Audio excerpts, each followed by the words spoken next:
Hello fellow quarantinees, I hope that you are all healthy and well because I don't think I have ever been more excited to release a series of tutorials than the ones that are going to drop this week. A few months ago, me and a few of my friends who happen to be the best cooks I know as well as my coworkers started conspiring together to release the ultimate steak tutorial.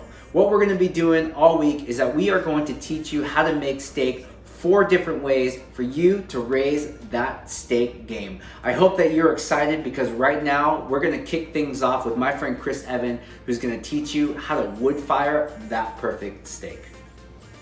What's up, all of Steve's followers? My name is Chris. Tonight we're gonna be cooking a ribeye over what I like to call a wood fire, which is basically chunks of wood burnt down into charcoal.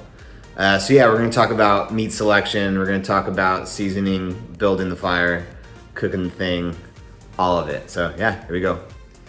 All right, so here I got a 30-day dry aged bone-in ribeye, and I'm not like a huge fan of dry aged in particular, but this day, when I went in to get this meat, this was the best cut of meat I saw by far. And what I'm using to judge that is this marbling. I love to see tons of little white lines, which when you cook that down, that may seem gross to you, but when you cook that down, that all basically turns into liquid and basically turns into delicious flavor. So when you're taking a trip to the grocery store and picking out your steak, always look for marbling. The more, the better. All right, so we're gonna season this thing with just salt and pepper. Since we're cooking it over wood and it's dry aged, we're gonna have plenty of flavor, and that's the flavor I wanna come through when I cook it. So I'm gonna season it with salt first.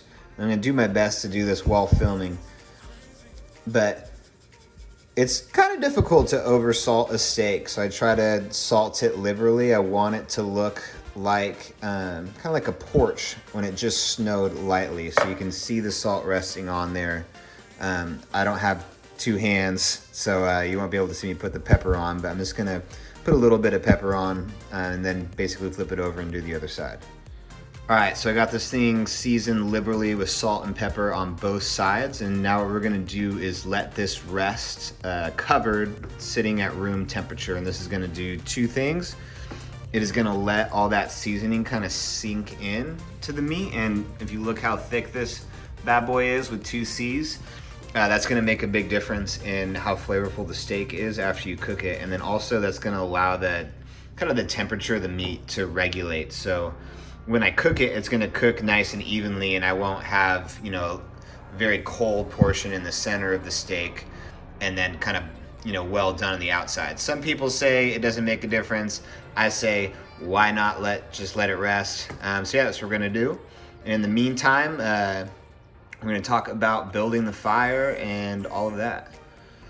Cool, so now I got this little baby Weber, and what I got here is a giant pile of wood. I got pecan wood chunks and post oak wood chunks. Basically, just because that was available in the store. I really like pecan for cooking steaks, but the post oak was there as well. And what I'm gonna do is I'm gonna go through all this wood, and I'm gonna try to find pieces to build a fire that's gonna be even. I want those coals, when they burn down, to be pretty even. So I'm gonna set a base of the thicker, bigger pieces here in the middle, and then pile smaller pieces on top, because that middle I want to burn first. That's gonna burn the hottest, and I want those guys to burn down somewhat evenly with the smaller pieces. So give me a minute and I'll show you what that looks like.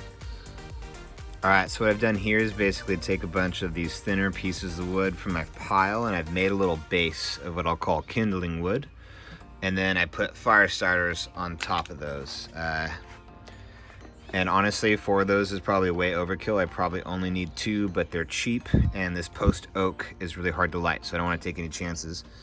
And now from this base, I'm gonna basically start piling on the larger pieces of wood and make a nice big pile. So those ones in the middle will cook nice and evenly with the smaller ones I'll put on the side. This is what we want to see right here. A nice big roaring fire. I have these heavy duty tongs that I'll use to kind of reposition anything very carefully. Doesn't seem like it's getting a ton of flame, and Just gonna keep letting it cook down. All right, so now it's the moment of truth. Usually I want to see all the coals looking white and glowing red, like in the middle, but using post oak and pecan mix, I've never done before, and it looks like the post oak is going to burn way longer than the pecan. So usually I don't want to see flame, because that becomes hard to control, but I'm gonna make an executive decision on the heat of the grill before those guys get cold. I want to start cooking with those guys, so we're gonna make this work. Steak's on the grill. I've positioned it a little bit away from the flyer. It's gonna get wild. It's gonna get nuts. I want to turn it often.